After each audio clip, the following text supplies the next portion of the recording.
aad baa umahadsantahay walaal. Aniga qurbo baan kusoo koray, muddo badan baan joogay. Intaas oo dhan waxaan ka shaqaynayay, my backgroundkayga waxay tahay media. 5 sano ka hor waxaan bilaabay barnaamijyo Soomaalida isdhexgeliyo qurbada iyo dadka wadanka jooga. waxaa la yidhaahdaa Integration TV, isdhexgalka bulshada. So mashallah, so intaas waa YouTube-ka dadka dhan iga barteen. waxaan leeyahay YouTube channel oo 50,000 subscribers ku jira, about 6 million views ah. mashallah, so Soomaalida oo dhan waxay rabaan wadankooda inay bartaan dadka qurbo jooga. anigana dadkan ku tiraa qurbaha iyo dadka. marka maxay kugu qaadatay abuuritaankaagii channelkan Integration TV iyo dabcan caqabado ma kala kulantay markaad abuureysay iyo ilaa hadda uu halkan soo gaadho dad badan ay ku taxan yihiin? so TV-ga waxaan u bilaabay markaan Canada kusoo korayay. waxaan fahmay maan aqoonin Soomaaliya, dadka Soomaalida meeshaan ka imid, saasaan kusoo koray. markaan caruur dhalay baan fahmay haddii aniga caruurteeda waxaan baray hormay baranayaan. markaasaan dad badan baa jira oo saasoo ah. so markaasaan iska bilaabay, waxaa idhi sababtay tahay caruurteeda inay wadankooda bartaan, dadkooda, afkooda, and then inay ogaadaan Soomaalidu waa dad wanaagsan iyo wadankan ka nimi waa wadan wanaagsan. so anaa 30 sano qurbo joogay, soo laabtay intaasaan ku bilaabay showga. hadda horta waxaad ku sugan tahay gudaha dalka, Garowe ayaa timid, waxaad kaloo hadda joogtaa Jubbaland, Xamarna waa tagtay, marar badanna saasoo kale waad samaysaa. socdaalkaaga wadanka waad kusoo laalaabato, maxaad ka samaysaa? barnaamijyo noocee baad hadda samaynaysa? hadda waxaan ku noolahay magaalada Kismaayo. waan soo laabtay, qurbo waan ka soo laabtay. inta badan waxaan arkay hadda 16 magaalo oo Soomaaliya ku saabsan. maasha Allah, wadanka waxaan jecelahay inaan arko magaalo walba, because dadka waa kala nooc. sometimes dad keliya nahay, dhaqanka waa kala nooc, luqadda waa kala nooc. so meel walbaan tago waxaan barnaamijyo ka duubaa dadka isbartaan. dadka Soomaaliyeed hadda 30 sano burburkii iyo wixii dhacay waa dad kala fogaaday. isdhexgalka bulshada waa loo baahan yahay inay dadka ogaadaan walaalka oo xaggaa jooga iyo walaasheeda xaggaa joogta waa dad isku mid ah. hadda marka qurbaha si toosaad usoo macaasalaamaysay oo macnaha wadanka degantahay? magaalada Kismaayo ku noolahay. masha Allah. qorshahaaga muxuu yahay marka hadda barnaamijyadaadii waad sii wadaysaa dabcan? hadda barnaamijyo badan baan soo wadaa oo ku saabsan barwaaqada wadanka Soomaaliya oo dhan. hadday tahay caafimaadka wadankeena taalo, hadday tahay waxbarashada dhalinyarada oo waxbartay, just waxay ku saabsan tahay wadanka waxa wanaagsan. insha Allah waxaan rabaa inaan adduunka dhan Soomaalida meel jooga inay bartaan wadankooda si fiican. waxaan haysanaa wadanka ugu wanaagsan adduunka, anagoo Soomaaliya ma arkayna waxaas. maalin walba hadda markaan badda aado Kismaayo waxaa idhahdaa maasha Allah, alxamdulilah, ilaahay nimcaduna siiyey ma garanayno. insha Allah barnaamijyadan soo gelin doono cuntada, caafimaadka, hawada, inaan dadkan tusno wadankeena. haddii aan ka shaqeyno waa horumari karnaa. intii aad ku jirtay barnaamijyadan aad samaynaysay Integration TV iyo showyada aad soo saaraysay, wax caqabad ah oo aad kala kulantay ma jirta oo aad hadda nala wadaagi karta? waxyaabihii aadan ilaawi karin oo wax kuugu xasuusta badnaa? aniga gabar baan ahay. inta badan gabdhaha Soomaaliyeed waa taqaanaa media kuma jiraan in badan. so challenge-ka badan aniga la kulmay waxay tahay dad badan baa ku quureen cilmigaa leedahay iyo waxaad baratay iyo waxaad sameynaysay. dad badan ma fahmayaan hadda waxaan sameeyo. but insha Allah aniga waxaan rabaa taariikhdeeda in hadda maaha, maybe markaan dhinto oo markaan weynaado oo dadka fahmaan. maasha Allah, maanta barnaamijyaan haynaa YouTube-ka ku jira oo wadankeena qurux badan yahay, oo wax wanaagsan laga daawanayo, oo wax fiican laga sheegayo. Google hadday sawiro wanaagsan laga hesho, Integration TV video wanaagsan, intaasaa muhiim ah. dadka Soomaalida ma fahmaan.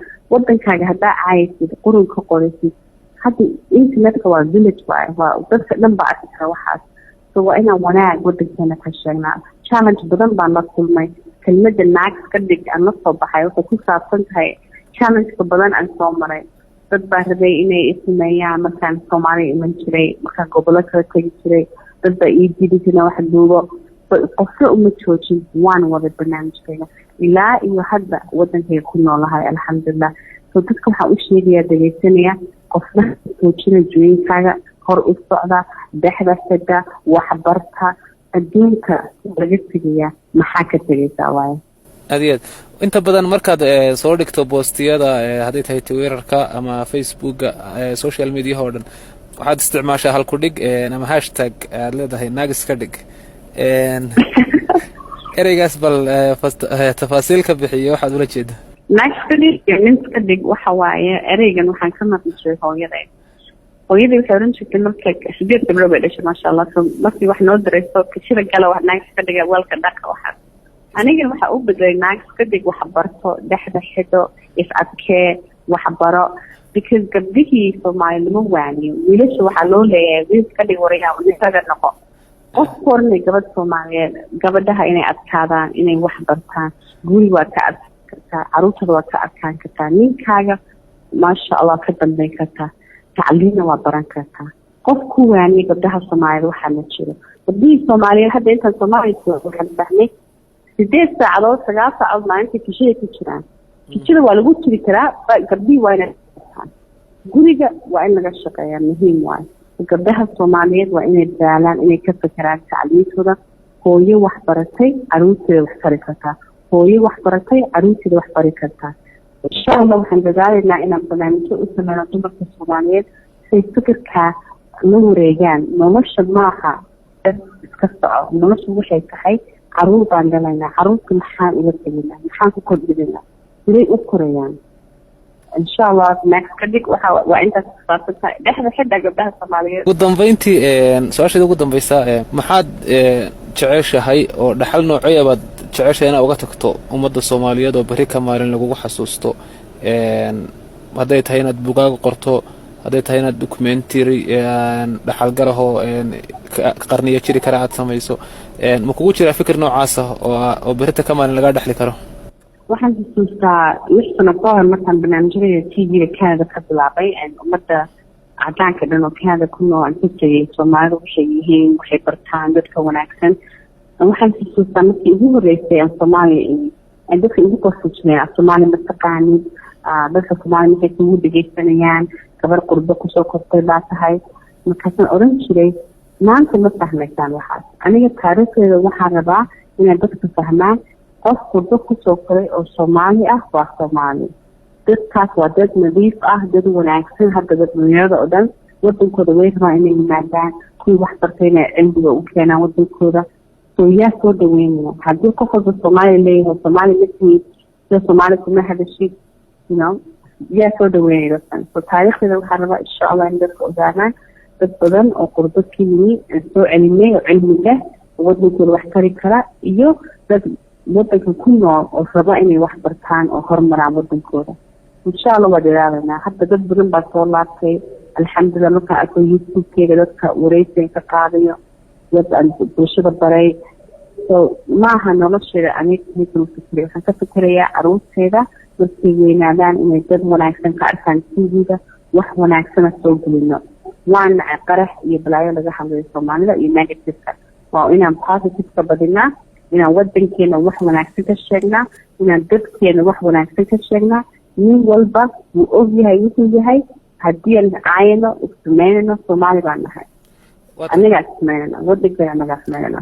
ma dhici kartaa marka ma kugu jirtaa qorshaha inaad tababar siiso sidaan u fakarayso oo kale si ay ugu fakaraan wariyaasha ka shaqeeya gudaha oo laga yaabo inaysan fursado badan u helin tababaro kor lagu qaadiyo tayadooda wax soo saar in loo sameeyo ma kugu jirtaa adiga qorshaha inaad ka qayb qaadato oo aad ka caawiso sidii ay tababarada aad qabto iyo aqoonta aad leedahay aad wax uga gaarsiin lahayd wariyaasha kale ee gudaha gabdho iyo wiilalba ha ahaadeen.